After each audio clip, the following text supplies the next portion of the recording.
우리 말씀 찾아보겠습니다. 오늘 함께 은혜 나누실 말씀은 마태복음 28장 16절부터 20절까지의 말씀입니다.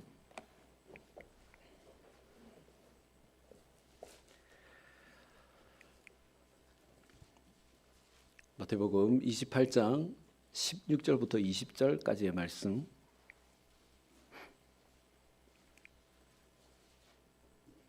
우리 짧은 말씀이니 같이 보겠습니다. 우리 16절부터 우리 같이 보겠습니다. 11 제자가 갈릴리에 가서 예수께서 지시하신 산에 이르러 예수를 배웁고 경배하나 아직도 의심하는 사람들이 있더라.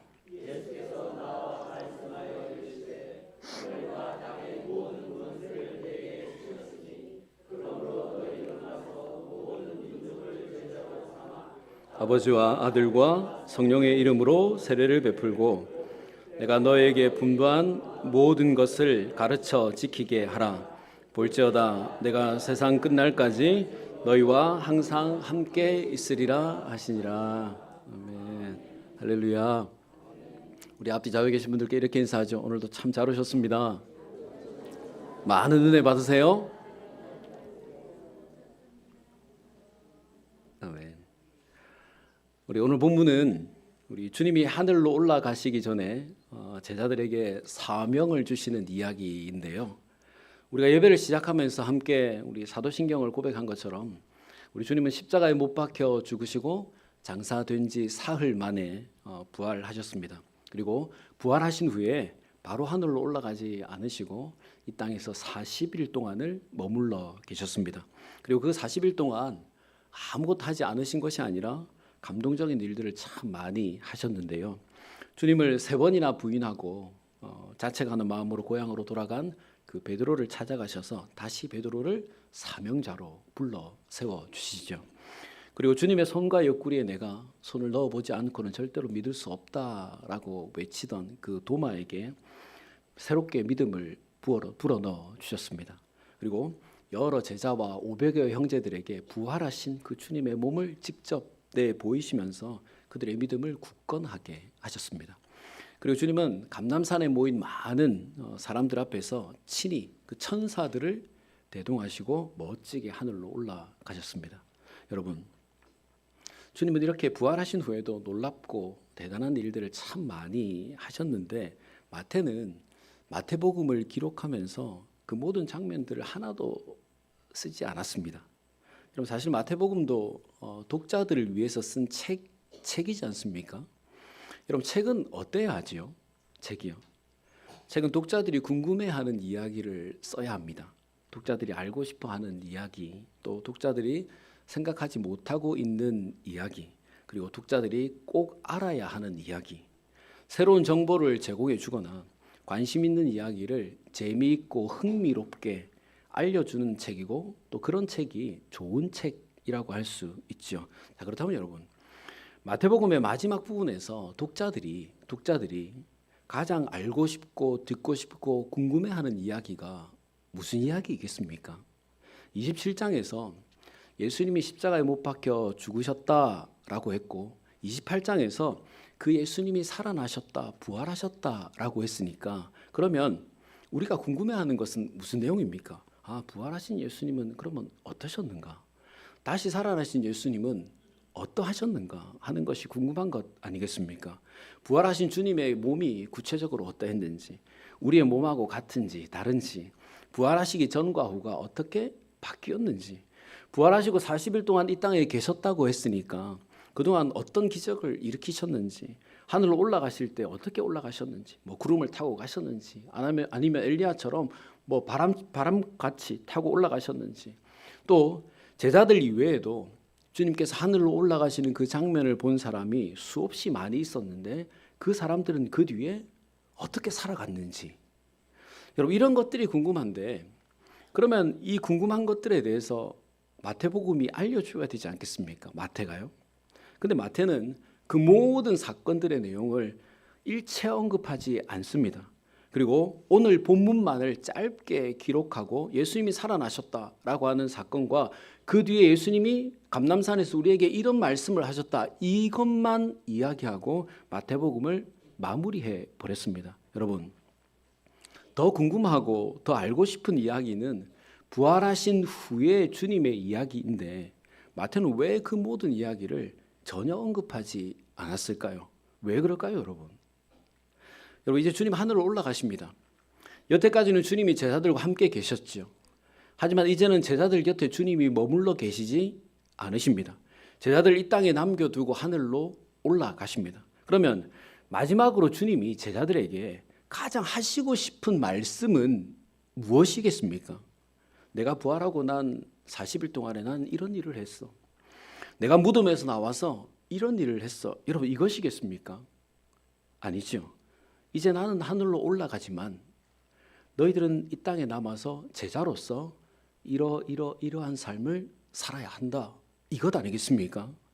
여러분, 주님의 마지막에 하신 말씀이 무엇이죠? 제자들에게 19절 말씀이에요. 그러므로 너희는 가서 모든 민족을 제자로 삼아 아버지와 아들과 성령의 이름으로 세례를 주고 내가 너에게 분부한 모든 것을 가르쳐 지키게 하라. 볼지어다 내가 세상 끝날까지 너희와 항상 함께 있으리라. 이 말씀이었습니다. 여러분, 이것이 주님이 제자들에게 가장 하시고 싶은 말씀이었습니다.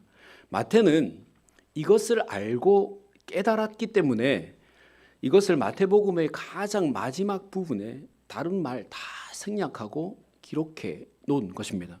여러분, 마태도 주님의 제자로 부름을 받고 3년 동안이나 주님과 함께 공생애를 살았습니다. 그렇다면 마태만 아는 주님에 대한 이야기들이 있을 것 아니겠습니까? 마태의 눈으로 본 예수님의 그 특별한 모습들이 있을 것 아니겠습니까? 그리고 주님께 보고 배운 것이 얼마나 많이 있겠습니까? 그러니 그 이야기를 전하고 싶지 않았겠습니까? 그 특별한 이야기들을 자신의 이름으로 된 이 마태복음이라고 하는 책에 얼마나 기록하고 싶었겠습니까? 근데 왜 그런 거 다 생략했죠? 왜 그 이야기 한마디 하지 않고 오늘 이 이야기만 하고 있는 것입니까? 여러분, 그 이유는 주님이 가장 원하셨고 우리가 알아야 할 가장 중요한 이야기가 바로 오늘 이 말씀이기 때문에 그렇습니다. 마태는 우리가 알고 싶어하고 궁금해하는 이야기를 하기보다도 우리가 꼭 알아야 하는 주님이 우리에게 알려주기를 원하시는 그 이야기를 오늘 우리에게 알려주는 것입니다. 우리가 궁금해하는 이야기보다도 오늘 이 이야기가 꼭 알아야 하는 것이기 때문에 그렇습니다. 주님이 정말 우리에게 하시고 싶어 하시는 이야기가 이것이기 때문에 다른 이야기 일체 언급하지 않고 오늘 이 이야기만 기록하고 있는 것입니다. 자, 그렇다면 여러분, 하늘로 올라가시는 주님께서 이 땅에 남겨진 제자들에게 꼭 알려주려고 하신 이야기가 무엇이었습니까? 어떤 이야기였습니까? 우리 주님께서 마태를 통해서 이 책을 통해서 우리에게 가장 하시고 싶은 이야기가 무엇이었습니까? 여러분, 16절 말씀을 한번 보십시오. 16절 말씀.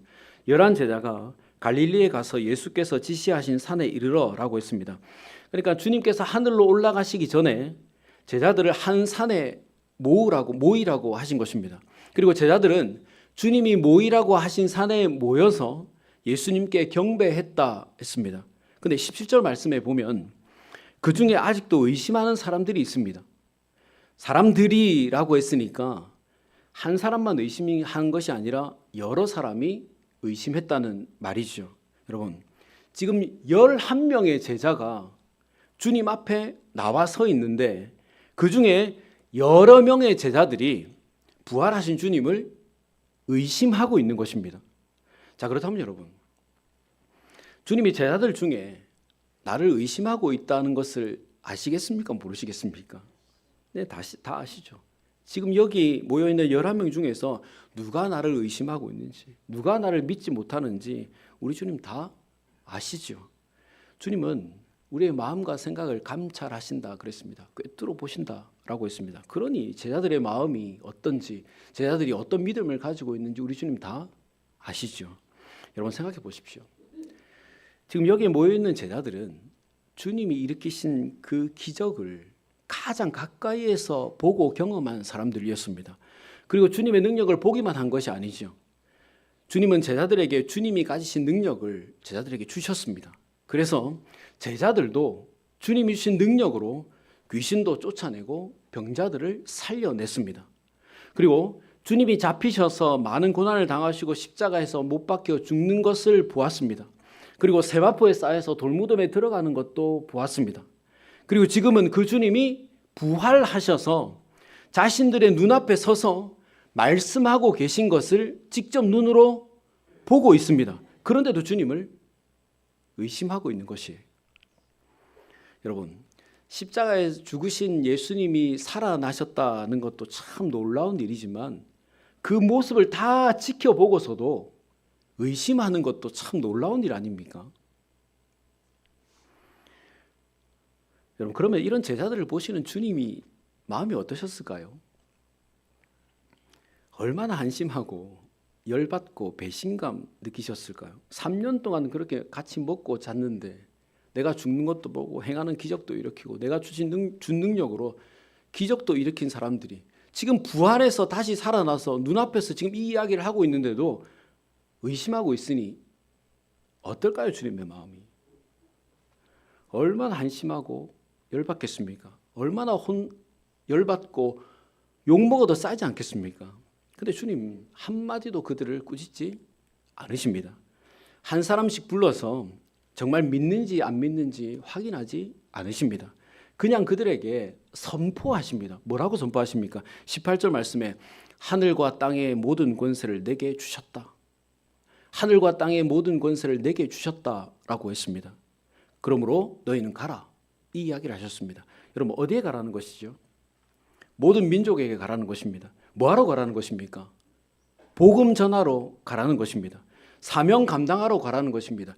제자로서 해야 할 일을 하러 가라고 말씀하시는 것입니다. 여러분 그런데 복음 전하는 것이 쉬운 일입니까? 사명 감당하는 것이 쉬운 일입니까? 지금 제자들이 감당해야 되는 사명은 땅 끝까지 복음을 전하라고 하는 것인데 땅 끝까지 복음을 전하려면 죽음을 각오해야 하는 때이죠. 아니 확신 가지고 믿음 가지고 나가도 낙심하고 좌절하는데 의심을 가지고 어떻게 복음 전할 수 있습니까? 주님을 온전히 믿지도 못하면서 어떻게 사명을 감당할 수 있습니까? 부활하신 주님을 눈으로 보고도 지금 믿지 못하는데 어떻게 목숨을 걸 수 있습니까?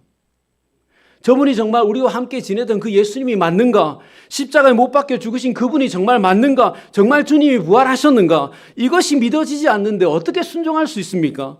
주님이 하나님의 아들이라는 사실이 지금 받아들여지지가 않는데 어떻게 그분을 위해서 복음을 전할 수 있습니까? 여러분 질문 드려보죠. 잘 생각하고 답을 한번 해보십시오.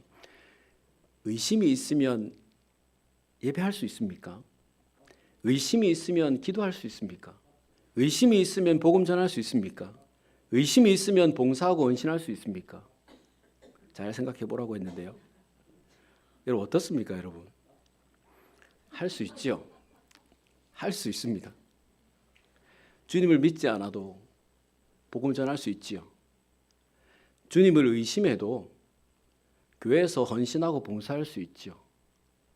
주님을 믿지 않아도 주님의 존재가 의심되어도 얼마든지 예배하고 기도할 수 있습니다.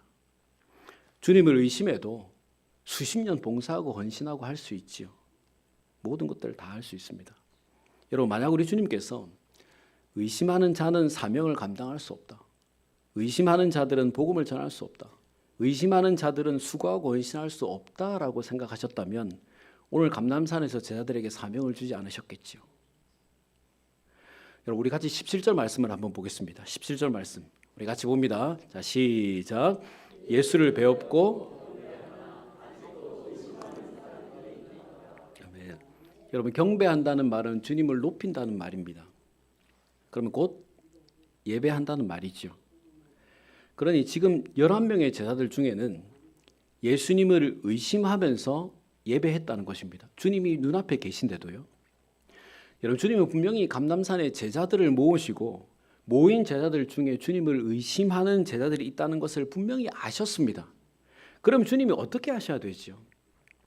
의심 있는 사람이 복음을 전할 수 없다면, 의심 있는 사람이 사명을 감당할 수 없다면, 의심 있는 사람이 수고하고 헌신할 수 없다면 그런 사람들을 제자로 사명을 주셔서 보내시면 안 되죠. 할 수 없으니까요. 근데 주님 그들을 돌려보내셨습니까? 아니요. 베드로 너는 나를 부인했으니까 안 돼. 도마 너는 나를 믿지 못했으니까 안 돼. 마태 너는 의심이 있어서 안 돼. 내가 보니까 너희들 중에 몇 놈은 나를 의심하고 있는데 의심하는 놈들에게는 아무것도 내가 맡길 수 없어. 여러분 이렇게 하셨습니까? 아니요. 오히려 그들에게 뭐라고 하셨죠? 왜 아직도 나를 의심하고 있느냐? 믿음이 없는 것들아. 이렇게 하지 않으시고 하늘과 땅의 모든 것을 내게 주셨다. 이렇게 말씀하셨습니다. 여러분 이 말씀을 잘 보십시오. 이 말씀이 오늘 본문의 핵심 키인데요. 자, 우리 같이 18절 말씀을 다시 한 번 더 보겠습니다. 18절 말씀. 자, 같이 봅니다. 시작. 하늘과 땅의 모든 권세를 내게 주셨으니 라고 했습니다. 여러분 그러면 하늘과 땅의 모든 권세를 누가 누구에게 주셨다는 말입니까? 하늘과 땅의 모든 권세를 가지신 분은 하나님이시죠. 하나님. 그리고 그 권세를 내게 주셨다고 했으니까 그럼 여기서 말하는 내게는 누구입니까? 예수님이시죠. 예수님. 그러니까 하늘과 땅의 모든 권세를 가지신 하나님께서 그 모든 권세를 예수님께 주셨다는 것입니다. 지금 사명받는 제자들에게 우리들에게 주셨다는 것이 아니라 지금 제자들에게 사명을 주시는 제자들을 보내시는 주님에게 주셨다는 것이에요. 그러니까 하늘과 땅의 모든 권세가 나에게 있으니까 너희들 나가라. 이렇게 말씀하시는 것입니다. 하늘과 땅의 모든 권세, 영적인 세계와 육적인 세계를 다스리는 그 모든 권세가 나에게 있으니까 그런 내가 너희와 항상 함께 있을 것이다. 그러니 너희들한테 의심이 있든지 약하든지 강하든지 아무것도 상관없이 말고 내가 너에게 맡기는 일을 그냥 하라.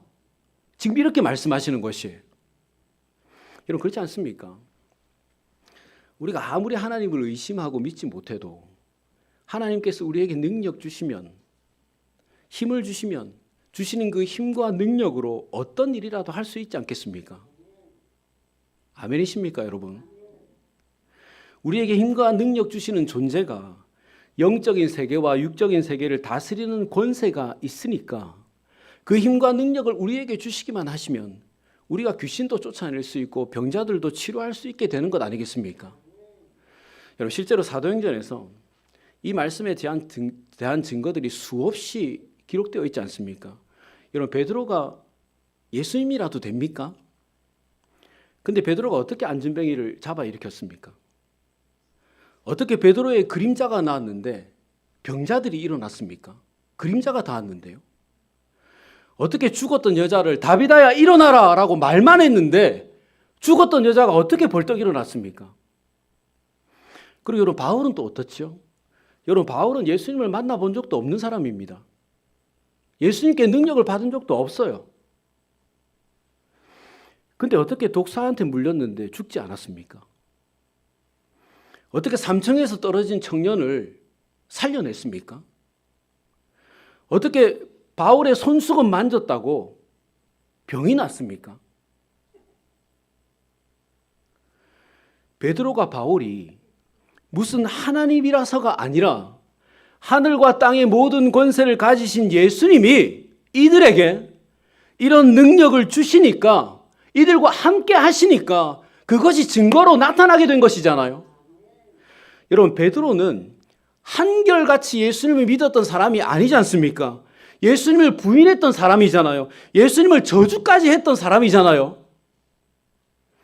바울은 예수님을 대적하고 예수님을 믿는 사람을 잡아 죽이던 사람이지 않습니까? 이었지 않습니까? 교회를 핍박하고 성도들을 박해했던 사람이지 않습니까?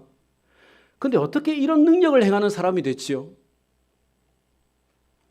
하늘과 땅의 모든 권세를 가지신 예수님께서 이들에게 이런 능력을 주셨고 이들과 함께 하셨기 때문에 그렇지요. 여러분, 주님이 왜 아직도 의심하고 있는 제자들에게 사명을 주시는 것입니까?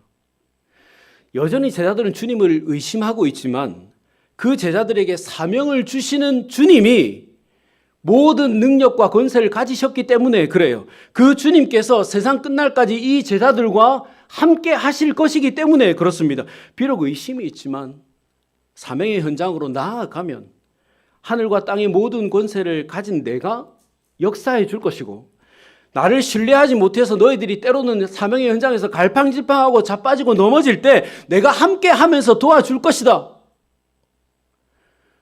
그러니 가라는 것입니다. 여러분, 사명은 우리의 어떠함을 보고 주시는 것이 아닙니다. 주님이 모든 권세를 가지셨기 때문에 우리에게 주시는 것입니다. 우리에게 의심이 있습니다. 절대 감당하지 못할 것 같습니다. 감당해낼 만한 능력이 손톱만큼도 우리에게 있지 않습니다. 맞죠? 하지만 여러분, 그것은 우리의 형편입니다. 우리의 형편. 만약 주님께서 우리의 어떠함을 보시고 사명을 주신다면, 우리의 형편을 보시고 능력을 보시고 우리에게 사명을 주시는 분이라면, 여러분, 이 세상에 하나님의 일을 대신할 수 있는 사람이 누가 있습니까? 아무도 없지요. 하지만 하늘과 땅의 모든 권세를 가지신 주님께서 세상 끝날까지 우리와 함께 하실 것이기 때문에 우리의 의심도, 우리의 약함도, 우리의 무지함도 상관이 없는 것이에요. 그렇기 때문에 지금 의심하는 사람이 있어도 주님이 모두에게 사명을 주시는 것입니다. 여러분, 오늘 이 산에 모인 제자들을 한번 보십시오. 오래전 일도 아니고 불과 한 달 전입니다. 한 달 전. 한 달 전에 겟세마네 동산에서 주님이 군병들에게 잡히시는 것을 보고 어떻게 했습니까? 다 도망갔잖아요. 혹시나 나도 끌려갈까 봐 다 숨었지 않습니까? 도망가 버렸지 않습니까? 부활하신 주님을 눈앞에 두고도 그 손과 옆구리에 내 손 넣어보지 않고서는 절대로 믿을 수 없다라고 말했던 사람들이잖아요. 주님도 없으니까, 이제 주님이 사라지고 없으니까 나는 이제 고기나 잡으러 가야 되겠다라고 하면서 다 함께 갈릴리로 돌아가 버렸잖아요. 주님과 지냈던 그 3년 동안에 수많은 기적을 경험하고 봤지만 그것이 그냥 예전의 추억으로 여기고 돌아가 버렸잖아요. 여러분, 이 제자들이 어디를 보아서 주님의 사명자가 될 만한 사람들입니까? 주님의 일을 감당해낼 만한 사람의 모습을 가지고 있습니까? 어떤 조건을 갖추었습니까? 아니죠. 이것이 하나님이 우리에게 주시는 사명입니다. 우리의 어떠함이 아니라 우리에게 사명 주시는 주님이 모든 권세를 가지셨기 때문에 우리에게 주시는 것이고, 전능하신 하나님이 함께 하시기 때문에 우리에게 오늘 사명을 주시는 것입니다.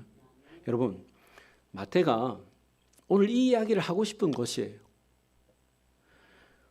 우리는 모두 사명을 받을 자격이 없는 사람들이지만 하늘과 땅의 모든 권세를 가지신 주님께서 세상 끝날까지 우리와 함께 하실 것이기 때문에 사명을 감당하라라고 말하는 것입니다. 여러분, 성도들은 사명이라는 말을 너무도 거창하고 부담스러운 말로 여기죠. 사명이라는 말 자체가 참 그렇지 않습니까? 근데 오늘 주님은 우리에게 너희들 부담 가져라, 거창하고 부담스러운 일을 해라 라고 맡겨주시는 것이 아닙니다.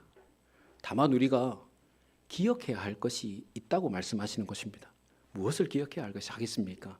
우리에게 사명 주시는 주님이 어떤 분이신가? 우리를 제자 삼으신 분이 어떤 분이신가? 우리와 함께 하시는 분이 어떤 분이신가?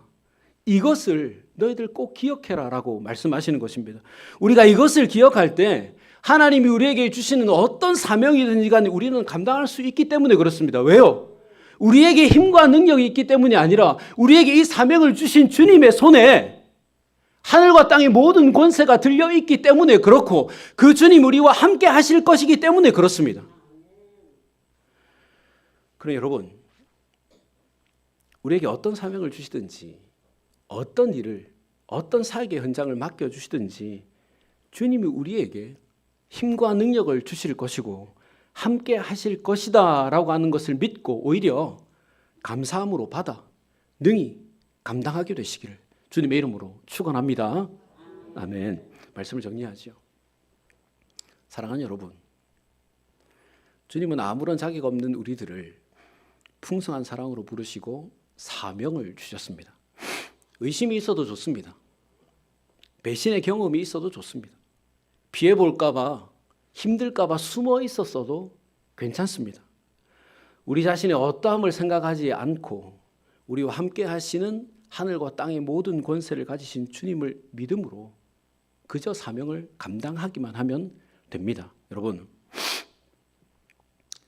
최근에 우리 교회가 지역에 릴레이 후원을 두 번을 했는데요. 기사가 났습니다. 기사가.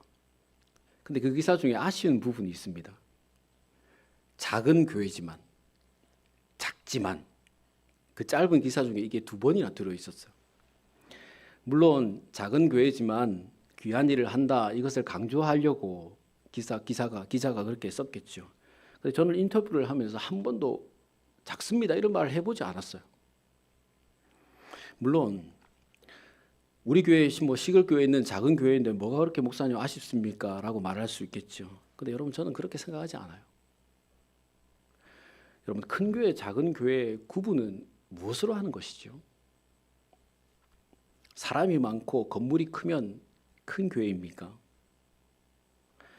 여러분 세상에서는 그런 교회를 보고 큰 교회라고 하겠죠. 하지만 하나님도 그러실까요? 만약 하나님이 교회를 숫자와 크기로 평가하셨다면 소아시아에 있던 그 7교회는 성경에 기록되지도 않았을 것이고 하나님이 칭찬하지도 않으셨겠죠. 하나님이 교회를 평가하시는 기준은 숫자나 건물 그것만이 아닙니다. 하나님이 맡겨주신 일에 얼마나 충성하는가 하는 것입니다. 그러니 큰 교회는 하나님이 맡겨주신 사명을 충성되이 감당하는 교회, 하나님이 기뻐하시는 일을 하는 교회가 큰 교회이죠.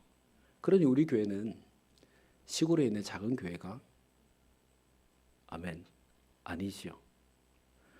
하나님의 눈에 가장 돋보이는 큰 교회입니다.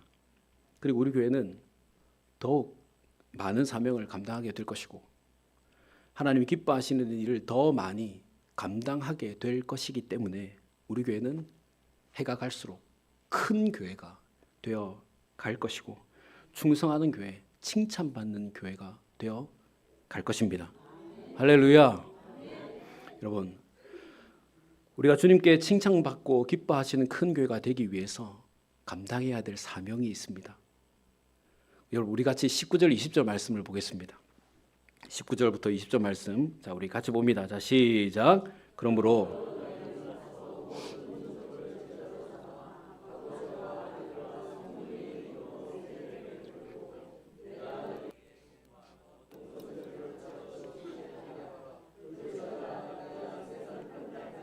너희와 항상 함께 있으리라 하시니라. 아멘.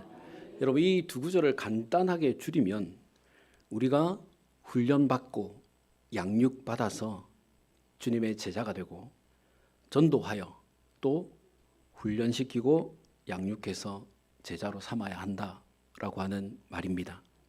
이것이 우리에게 주신 사명이고 교회에 주신 사명이고 교회의 목적입니다.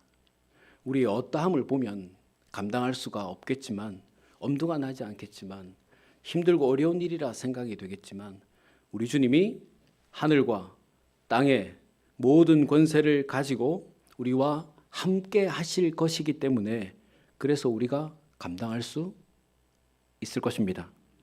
그럼 여러분 우리의 어떠함을 보고 우리 교회가 어떠한가를 보고 내가 어떻게 하겠나? 이 나이에 무슨 훈련이고 양육인가? 우리가 어떻게 하겠나? 왜 해야 하나? 우리 교회가 어떻게 이런 일들을 감당하겠나? 여러분 생각하지 마시고 우리 주님이 하늘과 땅의 모든 권세를 가지신 주님이 나와 우리와 우리 교회와 함께 하신다는 믿음을 가지고 우리 함께 훈련받고 양육받아서 우리가 먼저 주님의 제자가 되고 전도하고 복음 전해서 이 땅에 많은 사람들을 훈련하고 양육해서 그들 또한 제자로 만들어 주님이 원하시는 모든 땅으로 민족과 백성으로 보내는 우리 그런 교회, 그런 성도, 그런 사명을 우리 이제 감당해 나가십시다. 우리 주님께서 분명히 우리로 하여금 감당하게 하실 것이고 하나님이 주신 사명을 이루실 것이고 하나님 기뻐하시는 일을 우리와 우리 교회를 통해서 반드시 이루어 가실 것입니다. 여러분, 우리는 이제 곧 2026년 새로운 사역의 현장에 서게 될 것입니다. 그 자리가 익숙하지 않아서 나에게 약간 불편할 수도 있고 또 너무나 익숙해서 어떤 기대나 설렘이 없을 수도 있습니다. 또 함께 동역해야 되는 누군가가 나와 가깝지 않은 사람이어서 서먹서먹할 수도 있고 또 때로는 너무 가까운 사람이어서 오히려 불편할 수도 있습니다. 또 어떤 때는 너무 바빠서 많은 동역자들이 있음에도 혼자 그 자리에 서게 될 수도 있고 또 이전에 너무 잘 하지 못해서 송구스럽고 부끄럽고 죄송해서 피하고 싶을 수도 있습니다. 또 잘할 수 없을 것 같아서 움츠러들고 물러서고 싶을 수도 있습니다. 하지만 여러분, 주님이 오늘 뭐라고 말씀하셨습니까? 하늘과 땅의 모든 권세가 나에게 있다. 내가 너희와 항상 함께 할 것이다.